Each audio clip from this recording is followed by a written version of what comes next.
Muy buenos días.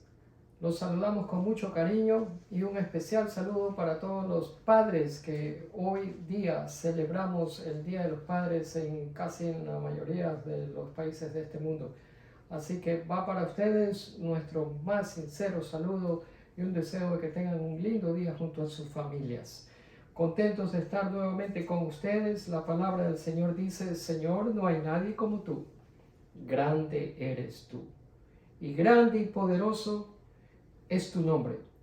Entre todos los sabios de las naciones y entre todos los reinos, no hay nadie como tú. Señor, esa es la verdad. ¿Quién como tú, Señor? No hay nadie. Incomparable eres tú. Eres el único, eres el soberano y todopoderoso Dios, a quien venimos a adorar en esta mañana y a darle el honor que tú mereces en nuestras vidas. Bendito seas, Padre. En el nombre de Jesús te damos gracias. Amén y amén. Bien, en esta mañana tenemos un pequeño inconveniente con la computadora que no nos trabajó, fue de última hora, así que no lo pudimos resolver. Le aconsejo que usted tenga su Biblia a la mano para que nos siga y localice el libro de Habacuc en el Antiguo Testamento y por favor nos siga los versículos que vamos a ir leyendo o los anote para que después usted en casa los vuelva a leer con cuidado. El título del mensaje es Esperando en Dios, esperando en Dios. Y vamos a estar en el libro de Habacuc en los 3 capítulos que contiene el libro del profeta. Así que espero que todo esto sea beneficioso y de provecho para nosotros en el día de hoy.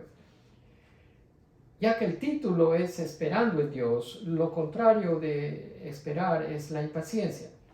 Y algunas veces nuestra impaciencia es causada por cosas pequeñas como estar en una fila larga esperando pagar el producto que usted está comprando, o esperar mientras usted está en un embotellamiento de carros y no puede salir.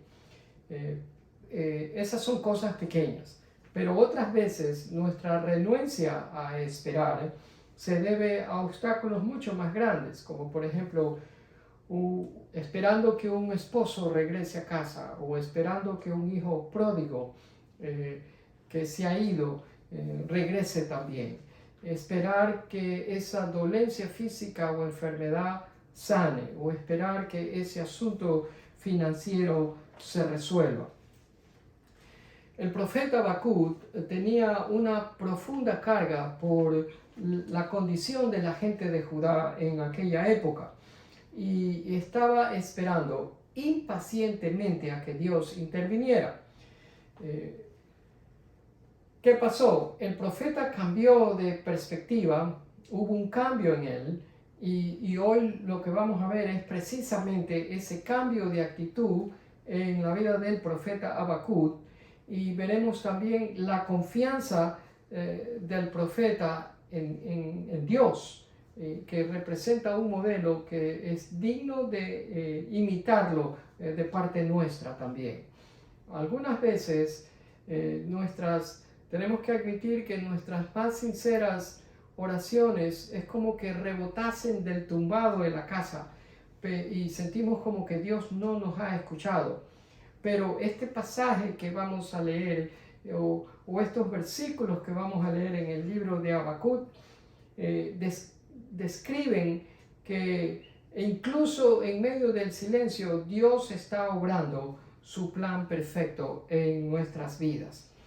La verdad es que todo el mundo espera por algo. Cada persona tiene una pena, una angustia, una necesidad seria y profunda. No conozco a ninguna persona que está alrededor mío que no tenga por lo menos una preocupación y que haya presentado delante de Dios en oración y que todavía esté esperando por respuesta. De ahí que las palabras del profeta Habacuc que vamos a continuación a ver son relevantes para nosotros en el día de hoy. Nos vamos a dar cuenta que el profeta escogió esperar y escuchar, y nosotros también podemos hacer lo mismo. La mayoría de los profetas bíblicos, me he dado cuenta, fueron hombres que hablaron directamente al pueblo, directamente a la gente, y lo hicieron sin ninguna diplomacia, lo hicieron sin ningún tacto, fueron de frente simplemente, insistieron en que la gente ponga atención a Dios. Pero el profeta Habacuc es diferente.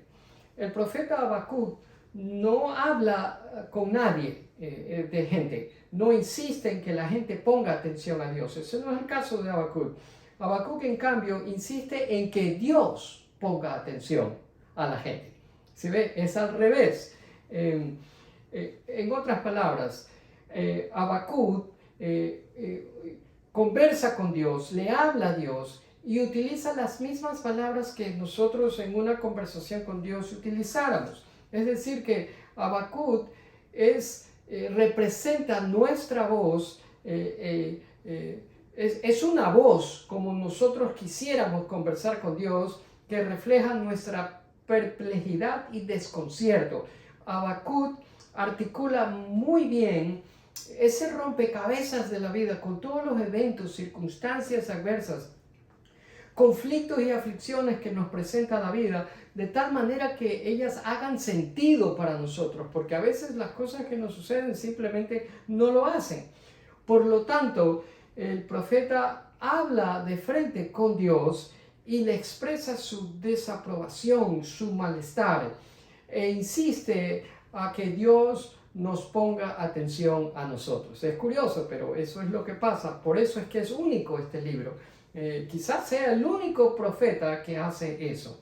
Es como que Habacuc le dice al Señor: Señor, no hace sentido lo que haces.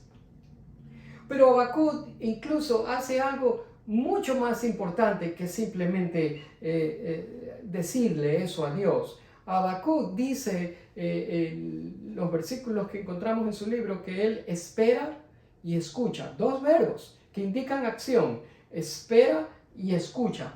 Y es precisamente en esa espera y es precisamente en escuchar que Habacuc se encuentra de repente a sí mismo habitando en medio de la soberanía de Dios. Se encuentra en medio de la presencia de un Dios que es soberano y que tiene el control de todas las cosas y que nada es desconocido para él. Habacuc era un hombre de integridad que vivía en un mundo corrupto y estaba rodeado de gente que carecía de integridad y ya no puede más, ya no puede soportar más. La maldad de la gente de entonces lo agobió, lo cansó a Habacuc, y por eso es que vemos que inmediatamente cuando empieza el libro, él expresa esa pesada carga que tenía delante de Dios.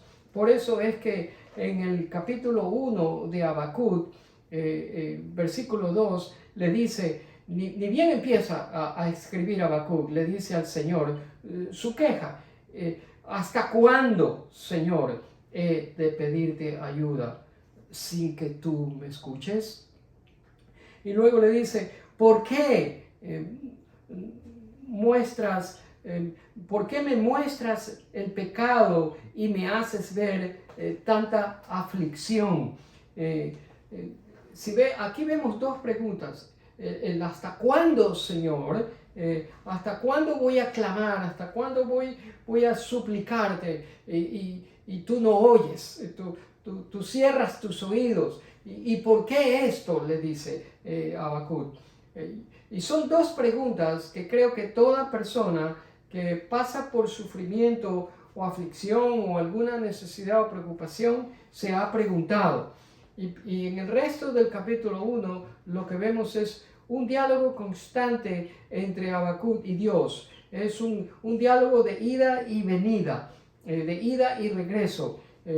Habacuc pregunta: ¿hasta cuándo tanto sufrimiento?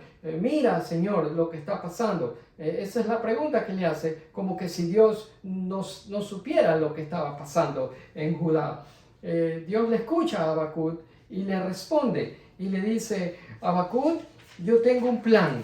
Luego le explica el plan, le dice en qué consistía ese plan y el Señor le dice que el plan consistía en enviar al ejército de los caldeos para frenar, para contener, para corregir la desobediencia de la nación de Judá.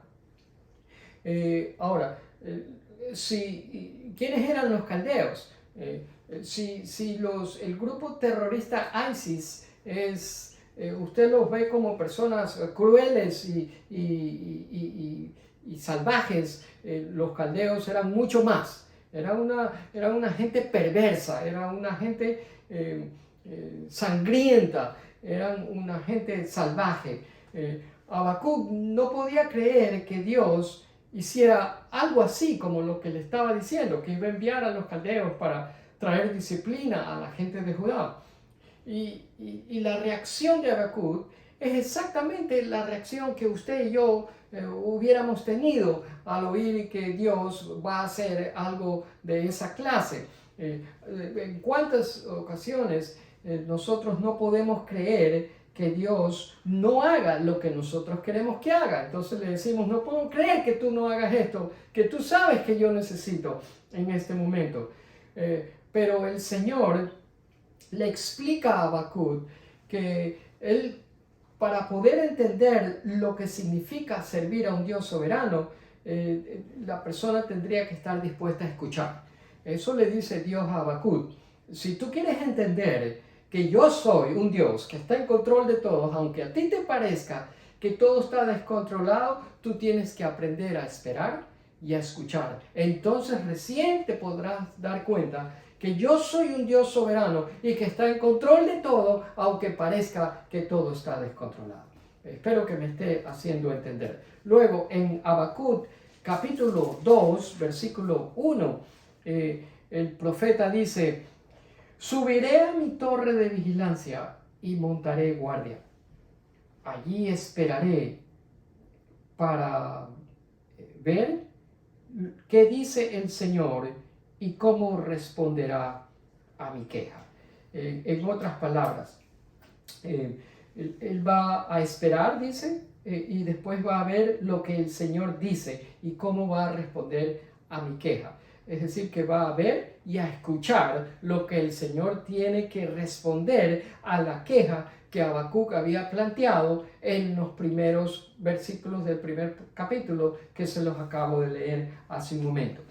Y por el resto del capítulo 2 es Dios el que habla, es Dios el que le está explicando y Habacuc está escuchando.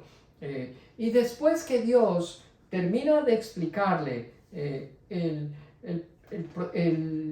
el capítulo 3 dice que Habacuc en el versículo 1 escribe, he oído todo acerca de ti, Señor. ¿Sí ve? Durante todo el capítulo 2 habló Dios y Habacuc lo escuchó. Por eso al empezar el capítulo 3, en el primer versículo, Habacuc le dice, he oído todo, lo cual nos da evidencia y prueba de que Habacuc esperó y escuchó. Y también vemos que cuando Dios termina de hablar en el capítulo 2, el profeta que había empezado a expresar su queja delante de Dios en el capítulo 1 en medio de lágrimas, ahora, al final de la explicación que le da Dios en el capítulo 2 y al empezar el capítulo 3 de Habacuc, ya ha cambiado de perspectiva, porque ya no lo vemos sollozando o llorando por su condición y su problema, sino que lo vemos cantando una oración de júbilo y agradecimiento a Dios, lo cual nos deja ver que el libro de Habacuc, que empieza con llanto, con sollozo, no termina de la misma manera, sino que termina con una canción. Lo interesante es notar que el libro termina en una canción, no porque las cosas habían cambiado y la situación que estaba viviendo Habacuc de gente que no era íntegra y gente que era perversa alrededor de él se había de pronto mejorado. No, la situación no había cambiado en nada. La gente todavía era corrupta, las injusticias todavía se seguían cometiendo, todavía había violencia, todavía había injusticias. La pregunta es, ¿cómo es posible entonces que el profeta en el capítulo 3 empiece alabando a Dios y cantando al Señor? Pues la respuesta es sencillamente porque después de esperar y escuchar la explicación que Dios le había dado a Habacuc, este hombre cambió. Por lo tanto, Habacuc es un hombre que estuvo dispuesto, voluntaria e intencionalmente decidido a esperar y a escuchar. Y ese es el ejemplo que Habacuc nos da a nosotros, porque nosotros vivimos en tiempos frenéticos, en donde estamos corriendo a toda hora de un lado para otro y no tenemos tiempo de esperar. Todo queremos automático. Las cosas que eran hoy tenían que haberse hecho ayer, de acuerdo a nuestro horario. Pero no, para que nosotros podamos entender el porqué de las cosas y qué es lo que Dios está haciendo en nuestra vida, nos es necesario esperar. Eso requiere tiempo. Y mientras esperamos, escuchamos. Y recién cuando terminamos de escuchar la explicación de Dios, es que nosotros podemos cambiar nuestra perspectiva y mirar las cosas desde otro punto diferente. Es una gran lección esta actitud del profeta Habacuc. Por eso es que creo que este es un libro o este es un pasaje que estoy escribiendo para usted y para mí. Pareciera que fue escrito esta mañana para ustedes que están allá y para nosotros que estamos aquí y que estamos pasando por una que otra situaciones incómodas y adversas y que nos preocupan, porque no hay nadie en esta vida que no esté pasando por lo menos por una de ellas. Y las preguntas que hace el profeta son las mismas que nosotros hacemos. Señor, ¿por qué no me escuchas? Señor, ¿dónde estás? Señor, ¿hasta cuándo va a durar esta situación? Señor, ¿y por qué esto? ¿No le ha hecho usted estas preguntas al Señor en alguna ocasión? Desde luego que sí, todos las hemos hecho. Y en el capítulo 1, versículo 3, el profeta pregunta, ¿por qué me haces presenciar calamidades? ¿Por qué debo contemplar el sufrimiento? ¿Sí? Esas son cosas que nosotros hacemos. Señor, ¿por qué hay tanta maldad alrededor de este mundo? ¿Por qué el amor de mucha gente se está enfriando? Señor, ¿por qué está pasando esto aquí? ¿Por qué esta política en mi país? ¿Por qué esta situación por acá? ¿Por qué este conflicto? ¿Por qué tanto sufrimiento? ¿Por qué esta preocupación? Las mismas preguntas que Habacuc se hace son las que nosotros nos hacemos hoy en día. Y en el versículo 5 y 6 del capítulo 1, el Señor responde, miren a las naciones, contémplenlas y quédense asombrados. Estoy por hacer en estos días cosas tan sorprendentes, dice el Señor. Estoy incitando a los caldeos, ese pueblo despiadado e impetuoso que recorre toda la tierra para apoderarse de territorios ajenos. Cuando el Señor dice eso, a Habacuc se le puso la piel de gallina, porque Habacuc conocía muy bien quiénes eran los caldeos. Y el Señor lo está escuchando de los propios labios de él, que le dice, esos caldeos, esa gente despiadada y perversa, se encargarán de poner freno a la maldad de la gente que habita en Judá. Y cuando ellos, la gente de Judá, esté por décadas de cautiverio en territorio caldeo y babilónico, aprenderán entonces recién ahí la lección. Eso es lo que el Señor está diciendo. Y Habacuc le responde, no, Señor, por favor detente. Es verdad que los tiempos son malos en este momento, pero lo que estás diciendo no hace ningún sentido. Posiblemente, mi amado amigo que usted me escucha, usted ha tenido una experiencia parecida en su vida. Experiencias donde el Señor ha intervenido en los asuntos suyos y no lo ha hecho mejor dicho, lo ha hecho de una manera diferente, lo ha hecho de una manera distinta a la que usted habría anticipado. Y en primera instancia le ha parecido a usted que la solución que Dios ha dado a la situación suya ha sido peor que el problema en sí, simplemente porque usted no está escuchando lo que le gustaría haber oído. A usted le gustaría haber oído, oh, yo te voy a solucionar esto, mañana ya no va a estar y todo va a estar arreglado. Pero cuando no oímos eso, cuando no oímos que el carro se va a arreglar, cuando no oímos que esta situación se va a componer, entonces nos parece que la intervención de Dios y lo que Él hace en favor nuestro es aún peor que el problema que originalmente teníamos, pues simplemente porque no ha sido la respuesta que esperamos. Por eso, en el capítulo 2, versículo 1, de nuevo el Señor Habacuc escribe y dice: subiré a mi torre de vigilancia y montaré guardia y esperaré y oiré lo que el Señor, cómo va a responder a mi queja. Habacuc dice: bueno, pues si esto es lo que va a hacer el Señor, entonces voy a esperar y voy a escuchar. Mis amados, nunca he conocido a una persona que haya terminado decepcionado de Dios simplemente porque decidió esperar. Nunca. Esperar en Dios nunca lo va a dejar a usted decepcionado, jamás, porque Dios va a cumplir su propósito en su vida. Esa es la promesa de él en la palabra de Él, y Él la va a cumplir. Por lo tanto, cuando nosotros esperamos en alguien, en otro humano, lo más probable es que terminemos decepcionados, porque la gente nos falla, pero Dios nunca nos falla. Por lo tanto, cuando nosotros esperamos en Dios, jamás terminamos decepcionados. Aunque tengo que agregar que a menudo el esperar es la última opción que nosotros queremos tomar. Pero el libro de Isaías 40:31 dice: pero los que esperan en el Señor, se ve ahí, vuelve a aparecer ese verbo de esperar en Dios, no esperar en alguien, sino en el Señor.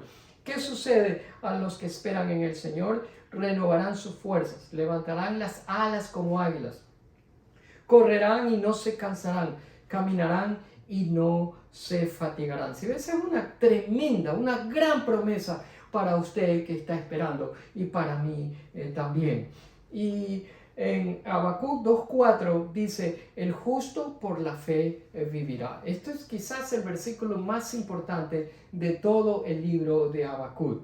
Muchos siglos después de esta historia verdadera de Habacuc, el apóstol Pablo escribiría en Romanos 1:17 exactamente algo parecido a lo que Habacuc acaba de citar: el justo por la fe vivirá.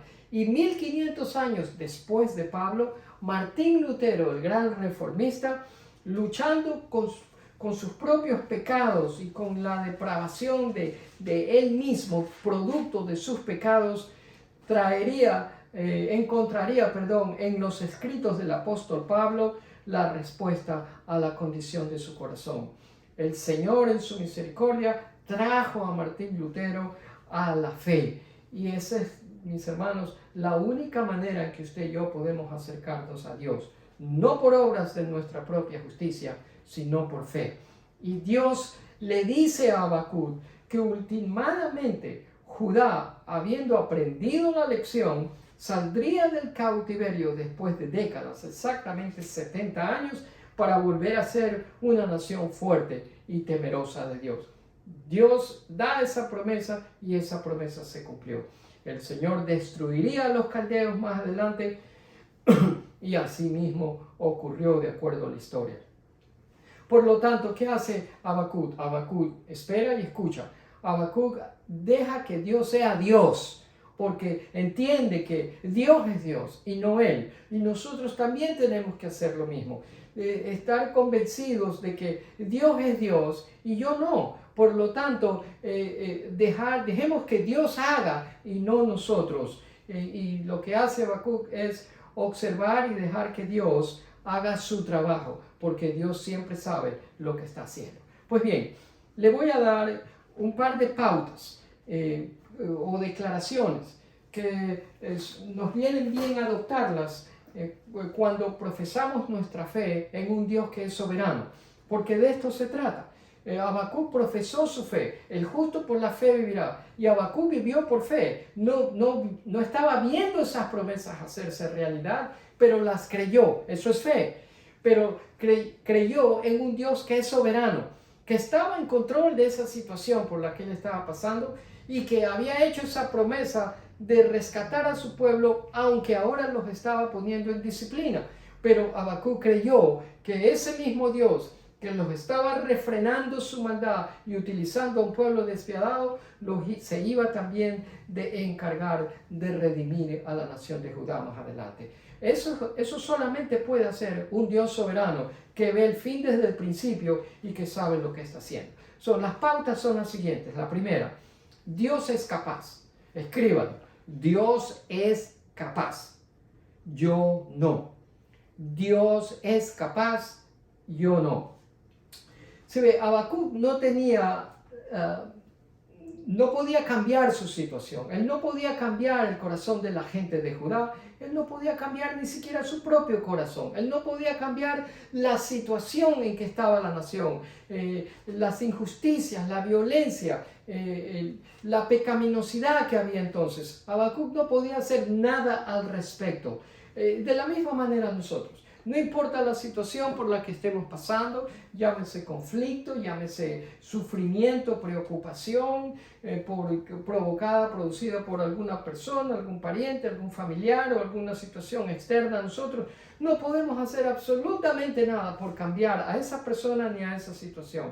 No podemos arreglar nada, pero conocemos porque estamos viendo la palabra de Dios. Conocemos a un Dios que se especializa en hacer eso. Por eso es que digo que Dios es capaz y yo no. La segunda pauta. Dios sabe lo que es mejor para usted. Yo no. Dios sabe lo que es mejor para mí. Yo no. Esa es la segunda. Dios sí sabe. Nosotros a veces creemos que nosotros sabemos lo que es mejor para nosotros. Por eso es que seguimos haciendo lo que nosotros pensamos que es mejor y lo que terminamos haciéndolo es enredándolo todo. Pero cuando vivimos por fe, como vivió Habacuc, que el justo por la fe vivirá, y cuando resultado de vivir por la fe, nos hace poner toda nuestra confianza en el Dios soberano, entonces le decimos a ese Dios: Señor, tú sabes lo que es mejor para mí. Yo no. ¿Se da cuenta? Eso cambia nuestra perspectiva de la vida y de las situaciones que estamos enfrentando. Otra pauta. Dios ve el final desde el principio. Dios ve el final desde el principio. Yo no puedo hacer eso.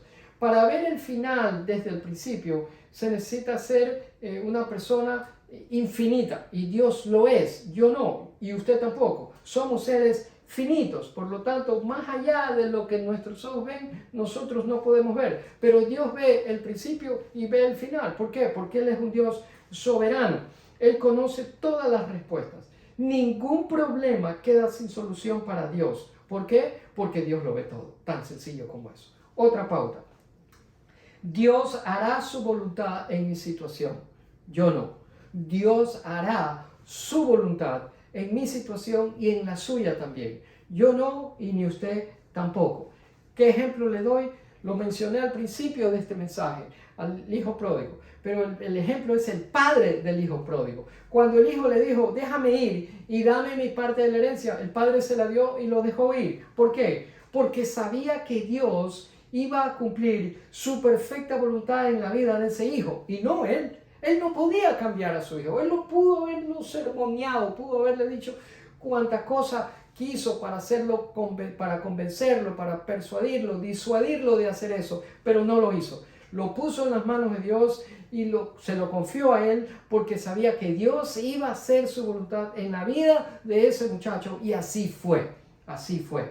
Algunas veces tenemos que reconocer que aunque queremos que Dios haga la voluntad en la vida de ese ser querido nuestro, algunas veces esa voluntad de Dios trae consigo dolor y sufrimiento, tal y como se lo dijo a Habacuc. A Habacuc Dios le dijo: voy a enviar a los caldeos van a saquear a toda Judá y se van a llevar a toda la gente cautiva a Babilonia por 70 años. Eso trajo mucho dolor y mucho sufrimiento a la nación de Judá. Eso es lo que estoy hablando. La última, Dios debe de ser glorificado a través de esa situación. Yo no recibo el crédito. Yo no recibo la gloria. Para mí no es el halago. Yo no he hecho nada. Yo he sido simplemente un receptor de la gracia y la bondad de Dios que ha obrado su voluntad en mí y ha redimido mi vida, mi pasado, mi presente y sabe que tiene un propósito para mí en el futuro también. Por lo tanto, el que recibe toda la gloria y la alabanza es el Dios soberano a quien nosotros adoramos y bendecimos. Ahora bien, le he dado como 5 pautas. Recuérdelas. Espero que las haya anotado. ¿Por qué? Porque le van a ayudar a usted en la situación por la que usted está pasando. Esas pautas lo van a ayudar a usted a lidiar con esa situación por la que usted está pasando. Tendrá calma en lugar de pánico. Tendrá descanso en lugar de inquietud. No intentará resolver las cosas a su propia manera, no tomará el asunto en sus propias manos, sino que esperará confiadamente en el Señor. ¿Por qué? Porque usted reconocerá y ya se ha dado cuenta de que todo reposa en las manos de un Dios soberano que tiene el control absolutamente de toda nuestra vida y situaciones. Cuando usted espera en Dios, cuando usted acepta esa situación por la que está pasando en fe, es sorprendente lo que sucede en su vida. El que está cantando en el capítulo 3 del libro de Habacuc es el mismísimo hombre que acababa de oír que su país iba pronto a ser invadido por los caldeos, y ese hombre es Habacuc. Dijimos que cantó a pesar de que la situación no había cambiado. El que cambió fue él, Habacuc. ¿Por qué cambió? Porque se enfocó en Dios. Puso sus ojos en Dios. El justo por la fe vivirá. Y le creyó. Por eso es que canta a Dios y alaba su nombre. En el capítulo 3, versículo 17 en adelante, dice: aunque la higuera no dé renuevos, ni haya frutos en las vides, aunque falle la cosecha del olivo y los campos no produzcan alimentos, aunque en el aprisco no haya ovejas, ni ganado alguno en los establos, aún así yo me regocijaré en el Señor, me alegraré en Dios mi libertador. El Señor omnipotente es mi fuerza, da a mis pies la ligereza de una gacela y me hace caminar por las alturas.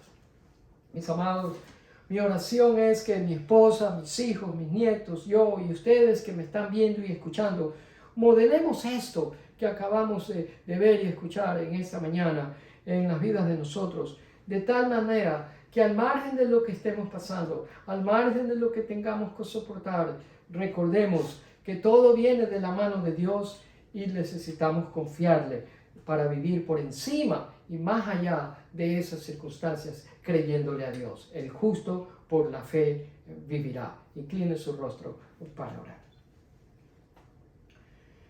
Padre, en lo profundo de mis luchas, me doy cuenta y reconozco que solo tú eres capaz. Tú sabes lo que es mejor. Tú conoces el fin desde el principio. Tú me conoces todo. Conoces mis áreas débiles, conoces mi inconsistencia, conoces mis dudas. Tu plan es mucho mejor que el mío. Tú eres el único que al final de todo es glorificado. Por eso, todo aquel que te cree y acepta su situación por fe, descansa en Cristo, quien es nuestra salvación y fortaleza, nadie más. Y nos acercamos de a ti en humildad, Señor, confesando que somos tus hijos, pero tenemos nuestras luchas. Luchamos con nuestras dudas, con nuestras incredulidades, a momentos con nuestra falta de fe, con nuestras inseguridades. Luchamos con nuestras limitaciones. Luchamos con nuestra falta de perspectiva. Luchamos en medio de situaciones dolorosas, de incertidumbres. Luchamos en medio de un mundo que es cruel, despiadado, violento, que no tiene misericordia ni compasión de nadie. Luchamos en un mundo en donde nuestro enemigo espiritual se desenvuelve y nos trata de confundir. Pero te tenemos a ti, que eres un Dios por encima de todo y está más allá de cualquier situación, problema, dolor o sufrimiento, y nos entiende perfectamente y sabe cómo nos sentimos y ha hecho ya un camino para que nosotros caminemos. Tu pueblo pasa por tierra seca porque tu palabra ha dicho que el justo por la fe vivirá, y nosotros te creemos, Padre, que lo que tú has dicho es cierto, que tú eres capaz y que tú lo vas a hacer, que tú vas a cumplir tu plan y tú vas a llevar a cabo tu propósito en nosotros. Te amamos, Señor. Cada dolencia, cada preocupación, cada inquietud, cada necesidad seria y profunda que nosotros tenemos en este momento con relación a algo o a alguien, la traemos delante de ti en este momento. Llámese como se llame, y la sometemos a tu soberanía y te pedimos que nos ayudes, que nos fortalezcas. Queremos cambiar, queremos verte obrar. Queremos reposar en ti. Queremos estar calmados. Por eso pedimos que la paz tuya, que sobrepasa todo entendimiento, reine en nuestra mente y en nuestro corazón en Cristo Jesús. Cuando pedimos que reine, queremos que todo lo bueno, lo puro, lo amable, lo verdadero, de buen nombre, en eso solamente pensemos. Padre, te pedimos ayuda porque no podemos hacerlo por nosotros mismos. Pedimos dirección para no desviarnos y terminar haciendo precisamente lo que no queremos hacer. Tú recibes la gloria, Señor, no nosotros. Porque cuando nos declaramos más que vencedores por medio de aquel que nos amó, es porque tú lo has hecho y no nosotros. Por eso te adoramos y te damos a ti toda la exaltación, el honor y la alabanza. Recíbela, Señor. Te la damos a ti, en el nombre de Jesús. Amén, amén y amén. Gracias por haber estado con nosotros y habernos escuchado. De nuevo, un abrazo para los padres. Los amamos, les deseamos que tengan un buen día, una excelente semana, que la disfruten, que Dios los bendiga. Hasta la próxima oportunidad que nos dé de volver a vernos y escucharnos.